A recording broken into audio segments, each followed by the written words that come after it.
네, 안녕하십니까. 구글 오피스 제대로 배우기 5번째 강의를 시작하도록 하겠습니다. 자, 오늘 5번째 강의에서는 이제 새로운 이제 오피스로 들어가게 될 텐데요. 이제 독스에 이어서 두 번째로 배워야 될 것이 이제 대한민국에서 가장 많이 사용하는 데이터 관리 프로그램이 아닐까 싶어요. 시트를 배우도록 하겠습니다. 자, 그래서 오늘은 구글 오피스에 있는 시트라는 기능을 통해서 간단하게 시트를 작성하는 방법과 화면 설명을 좀 들어가도록 하겠습니다. 자, 그 전에 이제 좀 순서로 보면요. 시트도 이제 세 가지로 구성이 되어 있는데요. 일단 그 전에 시트라는 것은 일단은 한글을 저희가 알고 있는 한쇼라고 하는 한글과 죄송합니다. 한셀이라고 하는 한글과 컴퓨터에서 나오는 프로그램과 MS 오피스에서 나오는 저희가 알고 있는 엑셀이라고 있습니다.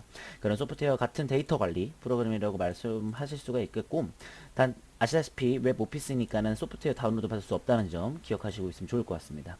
자, 일단 저희가 이제 시트의 간단한 이론이라고 하면은요, 저희가 이제 뭐 엑셀 같은 것들도 한번 만져보셨을 건데, 엑셀과 한글에 대해서 이제 공통점이라는 게 존재합니다. 예를 들어서 한글과 컴퓨터라는 사에서 나온 이제 한셀, 그 다음에 마이크로소프트 오피스에서 나온 엑셀, 그 다음에 이제 구글 오피스에서 있는 이제 시트, 이렇게 세 가지가 있습니다. 이건 물론 웹입니다. 일단 그래도 공통점이라는 것은 데이터 관리 프로그램이라고 말할 수가 있을 것 같아요. 예를 들어서 이것은 문서를 작성한다는 개념으로 들어가기엔 좀 그렇고요. 물론 가능은 합니다만 수치 계산 그리고 통계 약간 이런 쪽으로 이제 접근하시는 게 가장 좋을 것 같은 이제 프로그램이라고 말할 수가 있습니다. 그래서 아마 되도록이면 뭔가 이제 뭐 보고서를 작성하다든가 뭔가 뭐 이렇게 막 그 레포트 같은 것들에 대한 주요 사안이 아닌 뭔가 누군가에게 통계적으로 수치를 확인할 수 있는 데이터를 관리할 수 있는 프로그램입니다. 그리고 뭐 수치 계산은 뿐만 아니라 거의 대부분 이제 뭔가 이제 차트나 뭐 표도 이제 기본적으로 사용하실 수가 있고, 그 다음에 이제 데이터를 좀 디테일하게 관리할 수 있는 것들도 많습니다. 예를 들어서 뭐 엑셀로 따지면 뭐 피벗 테이블 이런 것들 뭐 이런 것들도 있고 뭐 부분합 이런 것들도 있는데, 사실은 이제 구글 오피스는 웹 오피스고 간단하게 하는 것다 보니까는 아마 이렇게까지 디테일한 점은 없는 것이 좀 단점일 수도 있습니다. 하지만 그래도 어찌 됐든 똑같이 활용하실 수가 있으실 것 같아요. 그리고 이제 어찌 됐든 이제 시트를 이제 개념으로 사용하는 소프트웨어 같은 경우에는 무조건 최대 공통점이 있는 것이 뭐냐면 함수를 사용한다는 점이 가장 큽니다. 함수는 요즘에 거의 진짜 제가 이제 우스갯소리로 말한 것 중에 하나가 뭐 요즘에는 동네 슈퍼 할머니도 함수를 쓴다 뭐 이런 식으로 이제 뭐 제가 이제 오프라인으로 교육할 때도 많이들 말씀을 좀 드리는데, 함수는 좀 이제 뭐 다 알면은 좋겠지만 뭐 어찌됐든 뭐 필요한 함수들만 좀 정리를 좀 해드릴 겁니다. 그래서 일단 좀 기본적으로 이렇게 작성을 해놨고요. 일단 그래서 일단 데이터를 관리하기 위한 기능과 함수를 이용한 고급 편집까지 서식을 통해서 한번 가능하고 할 거니까 제가 말씀을 드릴 거고, 자, 이게 또 시트로 표현할 수 있는 수치 계산용에서 이제 템플릿은 굉장히 많습니다. 그래서 여러분들이랑 같이 한번 저랑 시트를 또 세 파트로 한번 배워보도록 하겠습니다. 자, 그럼 이제 본격적으로 이제 구글에 들어와서요. 아시다시피 시트 들어가는 방법과 뭐 독스 들어가는 방법 똑같습니다. 메뉴 눌러주시고 그 다음에 가운데 있는 스프레드시트, 여기 보이시죠? 얘가 독스였고 이렇게 스프레드시트를 눌러주시게 되면은 스프레드시트의 기본 화면이 나오게 될 겁니다. 위에 보시면 시트라고 이렇게 되어 있습니다. 자, 똑같습니다. 독스랑 뭐 메뉴도 똑같이 되어 있고요. 그 다음에 오른쪽에 있는 메뉴도 똑같이 되어 있고, 템플릿 갤러리 누르면 나오는 것들도 있고, 그 다음에 이제 스프레드시트 시작하기, 최근 스프레드시트 다 똑같은 겁니다. 그래서 일단 기본 메인 화면은 이쪽에서 이제 말씀을 좀 드리겠고, 그 다음에 이제 제가 경계선은 마우스로 끄는 경계선 오른쪽은 다 템플릿이고 왼쪽은 새 스프레드시트를 시작할 수 있는 버튼입니다. 자, 독스랑은 완전히 다르죠, 그렇죠? 아마 여러분들이 한셀이나 엑셀을 좀 써보셨더라면 좀 알겠지만 독서와 관련된 것들이 아주 무수하게 다릅니다. 네, 그래서 일단 목적이 다르다는 것만 좀 알고 계셔야 될 거고요. 지금 제가 마우스로 계속 파란색 박스를 클릭을 하고 있는 중입니다. 이것은 뭐라고 하는지 제가 말씀을 좀 드리도록 할 텐데, 자, 시트 용어 첫 번째 뭐냐면 셀입니다. 자, 셀은 가로와 세로가 맞닿는 곳이 있죠. 그래서 경계선을 합했을 때가 이제 삼각형이라고 사각형이라고 할 수 있는 곳이 있습니다. 그래서 이 셀은 데이터를 이제 입력하는 공간이라고 말을 할 수가 있겠고, 뭐 입력하는 공간뿐만이 아니라 계산도 가능하다는 점이 이제 있습니다. 그리고 셀 같은 경우에는 뭐 엑셀이나 시트 같은 시트에서 가장 최소 단위라고 말할 수도 있기 때문에 여러분들이 정말로 기본적으로 먼저 아셔야 되는 용어가 싶습니다. 예를 들어서 간단하게 작성을 하기 위해서는 그냥 제가 넣고 싶은 칸에다가 누르신 다음에 제가 넣고 싶은 뭐 입력 값을 이렇게 가나다라바 이런 식으로 해서 엔터를 치시게 되면은 이 한 셀 안에 데이터가 들어가게 될 겁니다. 네. 그리고 이제 엔터를 누르게 되면은 밑으로 이렇게 내려온다는 점을 알 수 있는데, 한번 엔터를 한번 치면 내용을 입력하고 끝내고, 내려오고 한번 엔터 치면 내용을 입력하고 끝내고입니다. 두 번을 입력하게 되면 그냥 빈셀로 들어오게 될 겁니다. 그리고 A1에서 이제 제가 방금 아까 전에 A1이라고 했는데요. 실제 마우스로 A를 누르게 되면 A만 다 잡히거든요. 그래서 일단은 이렇게 쭉 세로로 내려간 걸 보니까 A를 누르면은 열, 즉 세로를 뜻하는 거서 A열, B열, C열, D열 이렇게 말을 많이 합니다. 그 다음에 이제 1, 2, 3 이건 눌러보게 되면은 이런 식으로 가로로 가고 있죠. 그래서 얘네들은 거의 뭐라고 할 수 있냐면 이제 가로니까 행이니까 4행, 5행, 6행 이렇게 숫자를 행이라고 합니다. 그래서 읽으실 때는 되도록이면 이제 여기가 A랑 1의 자리라서 A1셀이라고 부르고요. 또는 A열 1행이라고 부르기도 하는데 저는 편의상 A1셀이라고 하도록 하겠습니다. 자, 그럼 다시 한번 이어보도록 하겠습니다. A1셀에서 이번에는 오른쪽으로 가기 위해서는 방향키로 건드려 주셔도 괜찮지만은 탭을 눌러서 이제 오른쪽으로 갈 수도 있습니다. 뭐 이런 것들은 아마 좀 작성을 하시다 보면은 그냥 자동적으로 익히는 거여서 아마 괜찮으실 것 같고요. 그 다음에 이제 만약에 파란색 화살표가 A1셀에 있을 때 기본적으로 이런 글꼴이나 글꼴 같은 것들이랑 글자 포인트, 그 다음에 굵게 기울임, 글자의 색깔 이런 것들은 다 바꿀 수가 있습니다. 네. 그리고 이제 이렇게 칸이 만약에 글자가 넘어가게 될 경우에는 A 옆에 있는 라인에 파란색으로 표시되게끔 해주신 다음에 오른쪽으로 밀어주시면서 이제 칸 조절하시면 될 거고, 그 다음에 똑같이 얘도 마찬가지로 정렬을 왼쪽인지 가운데인지 오른쪽인지 설정을 할 수가 있어서 기본적인 서식은 독스랑 똑같이 들어갑니다. 그리고 또한 이제 셀 안에 이제 색깔을 채울 수가 있는데 페인트 모양으로 채우기 색상이 있을 겁니다. 기본적으로는 하얀색이겠지만 뭐 노란색으로 채우게 되면 노란색으로 될 거고요. 이런 식으로 이제 서식은 기본적으로 제가 이제 첫 번째 강의 때 바로 알려드렸으니까 여러분들이 누르면서 연습을 좀 하셨으면 좋겠습니다. 그리고 게다가 뭐 인쇄하는 것과 확대 축소하는 것들, 그리고 이런 것들은 다 똑같거든요. 그래서 여러분들이 독서에서 배운 것을 이제 활용을 하셔서 시트에도 똑같은 서식을 적용할 수 있다는 점을 꼭 아시면 좋을 것 같아요. 자, 그 다음으로 이제 기본적으로 설명할 것이 이제 여기 왼쪽에 있는 메뉴, 저희가 맨날 말하는 이제 리브 메뉴 설명드린데요. 뭐 기본적으로 일단은 부가적으로 이쪽 부분이 조금 아마 독스랑 다른데요. 아무래도 이제 시트는 데이터 관리 프로그램이다 보니까 수치를 계산하는 방법들이 많습니다. 이쪽에 있는 요것과 그 다음에 요런 것들, 그 다음에 뭐 요런 것들, 이런 것들이 보이실 텐데요. 앞으로 제가 이제 뭐 함수를 사용하든 뭔가 이제 간단하게 지금부터 이제 설명을 해드리든 아마 조금은 좀 편하게 쓰실 수 있는 리본 메뉴의 특징들일 겁니다. 제가 하나씩 한번 눌러보면서 한번 다뤄보도록 할게요. 일단은 보시면 통화 형식부터 퍼센트, 소수점 이하 자릿수 감소, 자릿수 증가, 그 다음에 서식 더보기가 있습니다.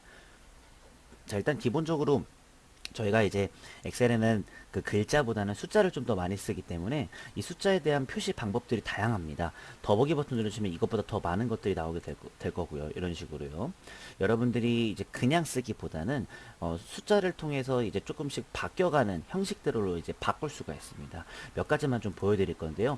만약에 제가 몇 가지 보여드리고 이렇게 쓰이는구나 라고 판단하셨으면 영상 잠깐 멈추시고 어떤 숫자를 써보신 다음에 다 눌러보시면 되게 좋으실 것 같아요. 예를 들어서 저희가 이제 자, 좀 지울게요. 자, 만약에 숫자를 1, 2, 3, 4, 5, 6, 7 이렇게만 썼다고 칠게요. 자, 만약에 숫자 이렇게 썼을 때는 오른쪽으로 숫자가 붙게 될 거고요. 이 상태에서 여기 있는 통화 형식을 누르게 되면 이렇게 저희가 알다시피 통화라는 것은 이제 각국 나라의 화폐들을 말하는 건데 저희가 알고는 원자로 붙으면서 금액에 관련된 걸로 이제 바꾸게 됩니다. 실제 이걸 보시면 123만 4,567까지만 표시가 되면 좀 깔끔한데 0.00까지 나와있어 좀 불편하신 분들은 이 상태에서 바로 자릿수 감소와 자릿수 증가 같은 것들로 이렇게 줄여주시면서 정확하게 이제 금액으로 좀 바꿀 수 있는 서식이 있습니다. 앞으로 저는 요걸 좀 많이 쓸 것 같아요. 자, 그리고 만약에 예를 들어서 0.5라고 친 다음에 이 0.5를 오른쪽에 있는 백분율, 즉 퍼센트 형식으로 바꾸게 되면은 50%인 거 다들 아실 겁니다. 그래서 만약에 0.5는 50%였고 만약에 0.7은 당연히 퍼센트를 바꾸면 70%잖아요. 이런 식으로도 이제 확인을 하실 수가 있으실 거예요. 똑같이 이렇게 0점 몇몇들이 좀 보기 싫으신 분들은 이번에는 다 같이 잡아주시면은 드래그를 통해서 잡아주신 다음 감소를 통해서 이런 식으로 퍼센테이지를 완벽하게 표현할 수가 있으니까 여러분들이 좀 활용을 해주시면 좋겠습니다. 아무래도 이제 사용자들이 많이 쓰는 것들은 이렇게 왼쪽에 갖다 놨겠죠. 만약에 요거 두 개 말고도 조금 더 뭔가 쓰고 싶다라는 분들은 여기 있는 것들 활용하시면 굉장히 좋으실 것 같아요.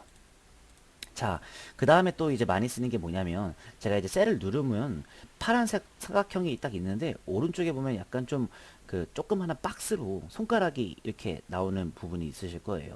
네, 이렇게 더하기 표시로요. 이 상태로 이제 뭔가 이렇게 내릴 수가 있거든요. 이렇게요. 요것을 뭐라고 하냐면 채우기 핸들이라고 합니다. 그래서 제가 이제 세 번째 용어로 시트 용어 2 채우기 핸들을 말씀드리려고 합니다.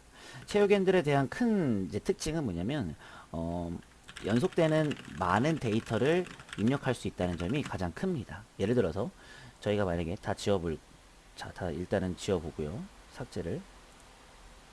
네.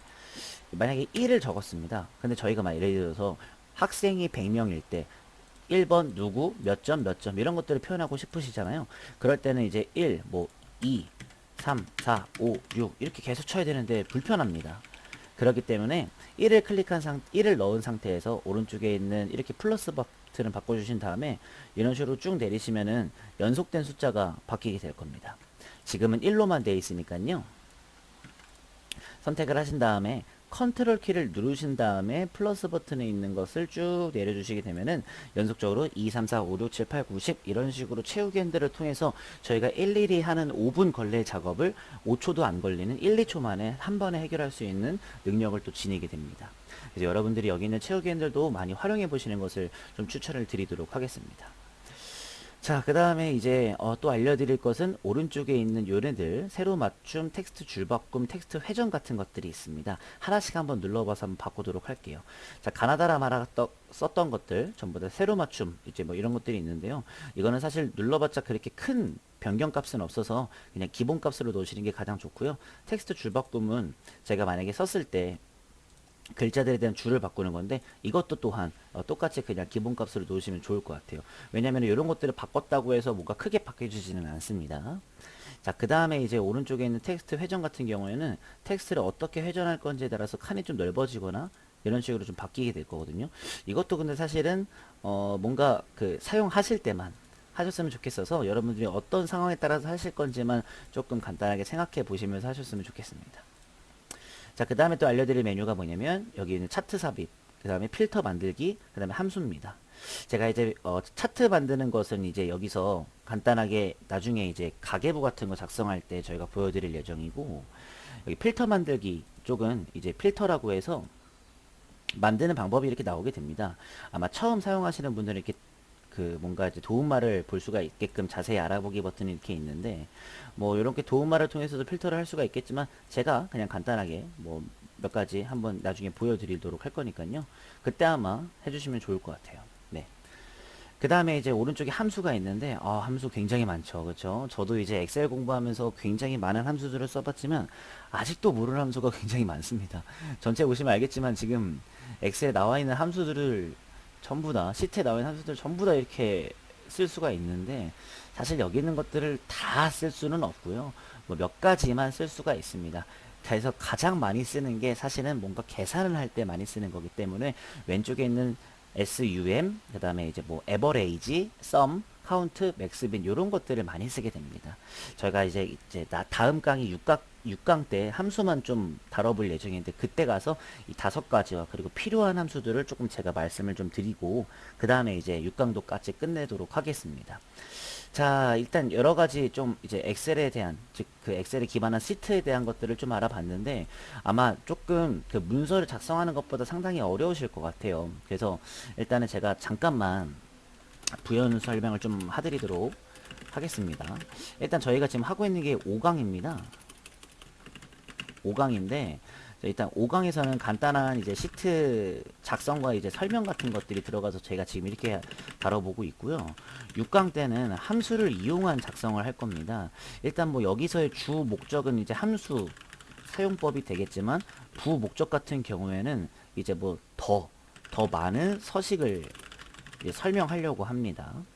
그 다음에 이제 7강에서는 템플릿 을 이용해서 제가 가계부 작성해 볼 건데 일단 주 목적은 가계부 작성입니다. 가계부가 뭔지는 아실 거고 부 목적은 필터와 차트 등 여러 가지 더 또 많은 기능들을 설명을 해 드릴 겁니다. 그래서 뭔가 이제 딱 제목만 보고 오늘 이거밖에 안 하나라고 생각하지 마시고 일단 이거를 포함해서 다른 것들도 많이 설명을 드린다는 점을 좀 먼저 미리 알려드려야지만 여러분들이 강의를 보실 때 약간의 설레함이 좀 있으실 것 같기도 합니다. 네. 자, 그 다음에 이제 그럼 마지막으로 위에 있는 기본 메뉴들 한번 살펴보도록 하겠습니다. 자, 일단 보시면 왼쪽에 파일 버튼은 독스랑 비슷하니까 패스할 거고요. 수정 버튼도 똑같습니다. 자, 보기도 마찬가지로 독스랑 비슷하지만 좀 다른 점이 있습니다. 아무래도 이제 시트 같은 경우는 행과 열이라는 개념이 존재하기 때문에 고정하거나 한 개까지 고정할 수 있는 방법이 있습니다. 예를 들어서 A를 뭐 잡은 상태에서 뭐 보기 가서 11개 이렇게 해 놓으시면은 제가 여기 Q 이동을 해도 계속 알파벳을 이동을 한다고 해도 A는 계속 고정입니다. 네. 그러면 이것들은 뭐 이제 여기다가 고정적으로 데이터를 넣어 놓고 뭐 다른 학생들에 대한 데이터를 입력했을 때 볼 수가 있는 부분일 것 같아요. 네. 마찬가지로 하나의 행을 잡아주신 상태에서 보기에서 고정, 행 한 개를 날려주게 되면은 이런 식으로 똑같이 이제 첫 번째 행이 고정이 되면서 진행이 될 수도 있습니다. 네. 끝이 어디까지인지 궁금하신 분들은 쭉 내려보시면 1000까지 있고 알파벳은 Z까지 있습니다. 실제 그 마이크로소프트에서 오피스에서 운영하는 엑셀은 되게 많거든요. 잠깐 보여드리면 이게 지금 제가 치고 있는 게 이제 엑셀인데 엑셀 같은 경우에는 똑같이 A1셀이라고 똑같이 기본적으로 있고 더 많은 기능이 있겠지만 끝은 이제 엄청나게 많은 숫자들과 알파벳이 조합이 되어 있는 상태에서 엄청나게 넓어요. 네. 자, 이렇게 해주시면 될 거고요. 그 다음에 뭐 또 이제 보시다시피 밑에 것들은 잘 안 건드리고요. 삽입은 삽입할 수 있는 기능인데 이런 것들은 똑같이 이제 OLE라고 해서 차트랑 이미지 같은 거 똑같이 넣을 수 있고 함수 넣는 것들도 있습니다. 함수는 제가 이제 다음 강의 때 알려드릴 거고 서식은 굵게 기울인 밑줄 똑같이 이게 기본 리브 메뉴에 있던 것과 여기 있던 것들은 전부 다 리브 메뉴에 있습니다. 그리고 만약에 이제 뭔가 시트를 좀 고급적으로 좀 많이 아셔야 될 분들은 밑에 있는 조건부 서식을 사용하면 좋은데 이것 또한 6강에서 7강에서 간단하게 말씀을 좀 드리려는 예정이고 데이터에서는 저희가 이제 너무 많은 기능을 알려드리게 되면은 사실은 엑셀 강의랑 비슷해지기 때문에 저는 여기 있는 것들 중에서 나중에 필터 쪽만 다뤄보도록 하고 나머지 것들은 다루지 않도록 하겠습니다. 도구는 신경 끄셔도 괜찮을 것 같고요. 부가 기능과 도움만은 똑같이 독스에 있는 거라고 생각해 주시면 될 것 같아요. 네, 이렇게 해서 일단 기본적인 거 먼저 말씀을 좀 드렸습니다. 여러분들이 사용을 하시다 보면은 불편한 점이 없지 않아 있을 텐데 그 불편한 점을 해소시키기 위한 시트는 이렇게 수치를 계산하거나 뭔가 사용자에게 편리하게 계산과 통계를 낼 수 있는 프로그램, 웹 오피스라고 생각을 해주시는 게 가장 편리하실 것 같아요. 그래서 이렇게 간단하게 말씀을 드렸고 이 영상 잠깐 멈추신 다음에 제가 말씀드린 거 말고도 하나씩 눌러보시면서 이게 이렇게 바뀌는 게 굉장히 좋구나 라고 아마 좀 한 5분 정도만 깨달아 주시면은 굉장히 뭐 이 수업에 대한 판단 능력이 향상될 것 같습니다. 자, 그래서 오늘은 이제 5강은 여기까지 간단하게 하도록 하겠고요. 실제 이제 6강부터랑 7강까지는 이제 더욱더 제가 말한 것보다 더 많이 설명을 해드리도록 하겠습니다. 6강에서는 이제 본격적으로 이제 함수를 이용해서 이제 응용하는 작성 방법에 대해서 알려드릴 거고요. 5강에서는 간단한 설명과 작성 같은 거 해봤고, 이제 6강에서는 방금 말씀드렸듯이 함수를 다뤄보도록 하겠습니다. 자, 그러면 이제 오늘 수업은 여기까지 하도록 하겠고요. 이제 저는 6강으로 돌아오도록 하겠습니다. 감사합니다.